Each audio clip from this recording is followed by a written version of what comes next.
Yo, salut à tous, c'est Chapeau de Paille. On se trouve aujourd'hui pour la review du chapitre 344 d'Auto Ego. Donc, un chapitre, ce coup-ci, nous prend un peu à contre-pied. Enfin, moi, j'ai été hyper surpris quand je l'ai lu. Je m'attendais à ce qu'on continue, en fait. Je pensais qu'on allait vraiment survoler les événements qu'on avait manqués, donc lors des événements de la zone 6 avec Komatsu et tous les chefs, donc, vu qu'on avait un peu survolé ça pour plutôt se consacrer aux combats principaux qu'il y avait pardon, dans les 8 zones. Et non, finalement, flashback, donc ça casse un peu le rythme. D'ailleurs, j'y reviendrai en fin de review, je vous donnerai mon avis par rapport à ça, parce que je suis moyennement fan de ce qui a été fait, en tout cas ces dernières semaines. Donc, je vais commencer directement cette review. Ça reprend directement là où c'était arrêté, comme de juste la dernière fois. Donc, on venait d'entamer le flashback de Komatsu, donc sur ce qui venait de se passer dans la zone 6, donc sur Blue Grill, avec le tournoi de la cuisine donc, qui avait été interrompu par Don Slim pour la cause d'attaque.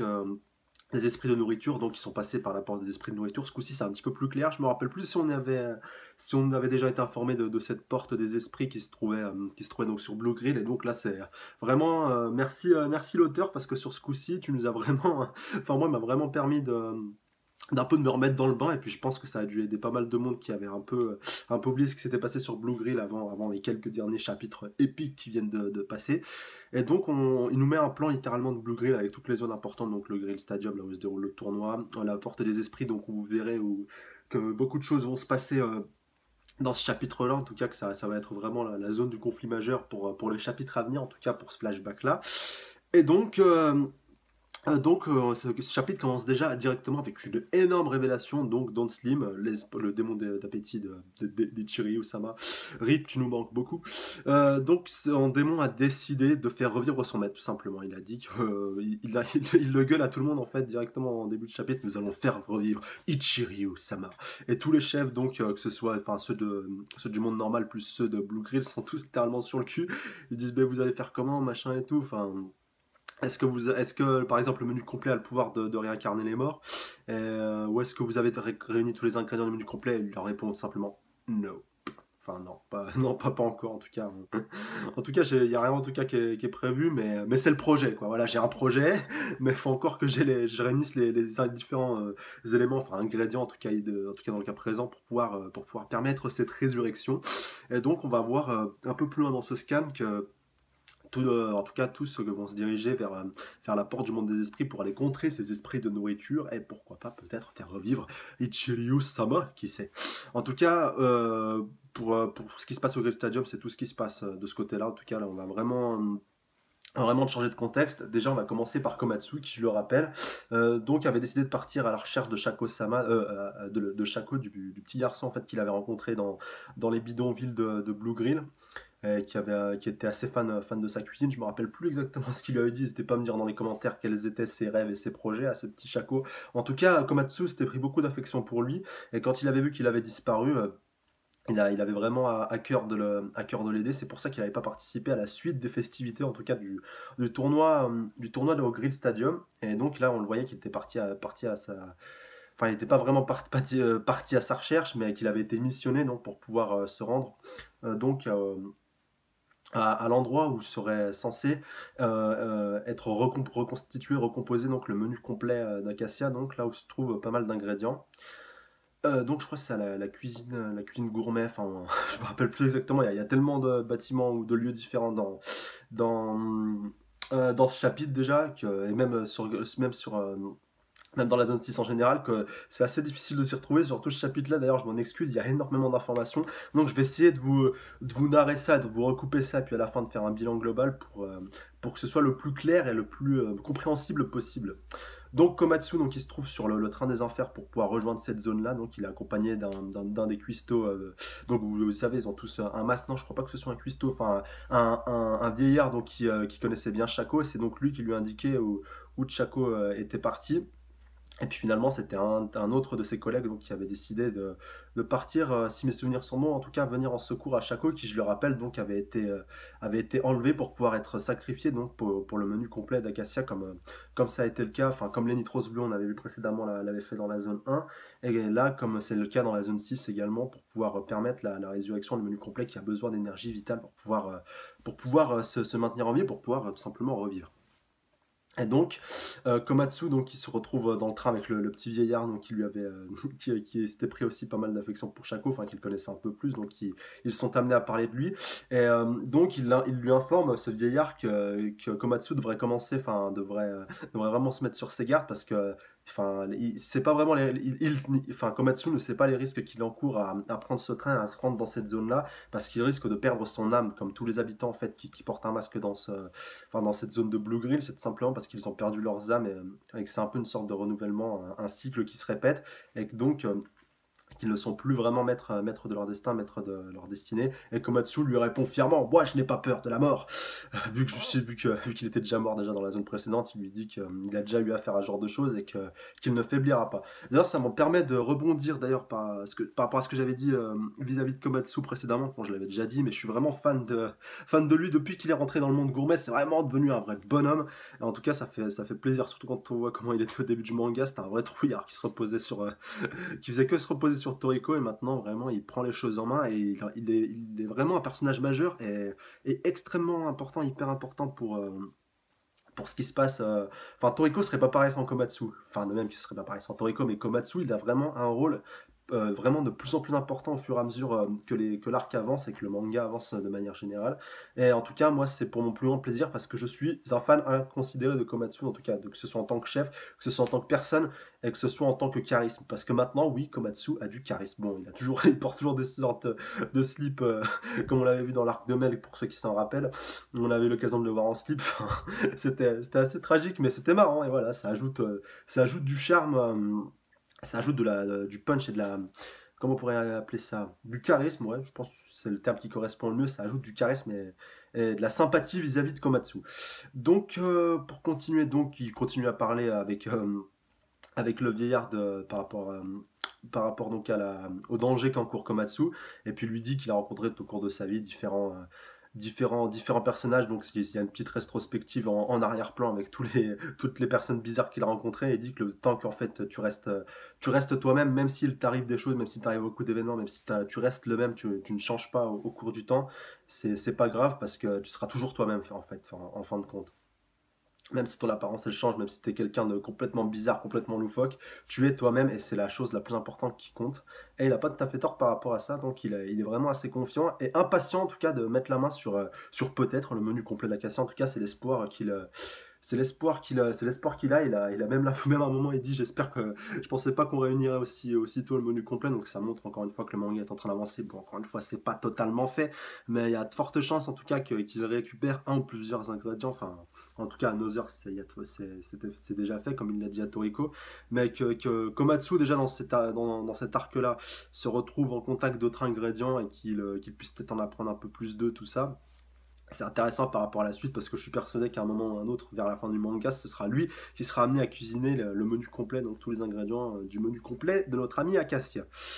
Donc après cette petite parenthèse Komatsu, mais vous verrez, on y reviendra à la fin du scan avec une énorme révélation, donc je vous en dis pas plus pour l'instant. Donc on retourne à à la porte des esprits, donc où il commence vraiment à semer le chaos. Donc là où Chaco donc, se trouvait également, là où il allait être sacrifié et où il a été sauvé in extremis. Et on a également l'occasion de voir une nouvelle protagoniste, donc qui serait la directrice du monde de Grill. Et donc, elle nous est présentée, enfin, je sais pas vraiment si c'est. Elle dit qu'elle est la fille d'un membre important d'un moment important du royaume, enfin, je sais pas si on pourrait appeler ça le royaume de Grill, enfin, de la zone 6. Et donc, je sais pas si elle est la fille directement de Don Slim, enfin, et qu'elle soit également un démon d'appétit, ou alors qu'elle serait carrément la fille d'Ichiryu Sama. Et vous verrez qu'il y a beaucoup d'éléments dans. Enfin, je vais un peu. Vous le verrez déjà quand vous le lirez. Et moi, ça m'a un petit peu sauté aux yeux après deux trois lectures qu'il y a peut-être possibilité qu'elle soit la fille d'Ichiryu. Mais je vais vous développer ça juste un petit peu après, c'était juste histoire de la présenter.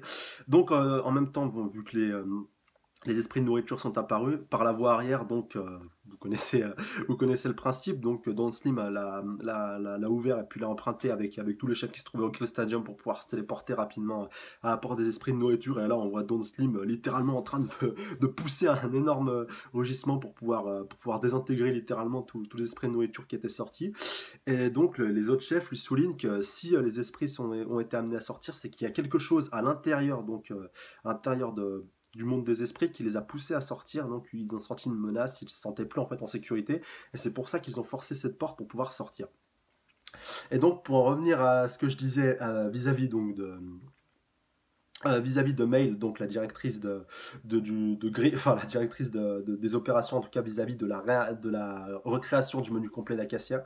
Moi, en tout cas, je pense que c'est la fille. Il y a possibilité que ce soit la fille d'Ichiryu pour la simple et bonne raison qui nous est mentionné, enfin elle dit pourquoi papa n'a pas essayé de retenir les esprits de nourriture. Donc au début je pensais que c'était Don Slim vu qu'il est la personne la plus importante de cette zone là, et après un petit peu après relecture, donc j'ai pas exactement les mots exacts mais vous reverrez dans le scan, d'ailleurs je vous le mettrai dans la description comme d'habitude, elle dit pourquoi papa ne les a pas retenus ces esprits de nourriture. Et donc je pense que Ichiryu se trouve également dans ce monde des esprits, et même un autre chef, donc un autre des grands chefs le soulignera, qu'il sent une énorme présence à l'intérieur de ce monde des esprits, et donc il ressent une très forte présence qui se trouve à l'intérieur. Et donc juste la page d'après on voit Ichiryu, enfin, un peu rajeuni, un peu comme Jiro. D'ailleurs c'est un élément maintenant qui leur est propre à tous les deux quand ils se trouvent dans le monde gourmet, donc ils rajeunissent de je sais pas quel âge. Je sais pas si vous vous rappelez avec Jiro quand on l'avait vu il y a quelques scans, il avait donc là, sa petite barbiche noire, cheveux noirs, alors qu'il fait vraiment vieillard quand on le voit d'habitude.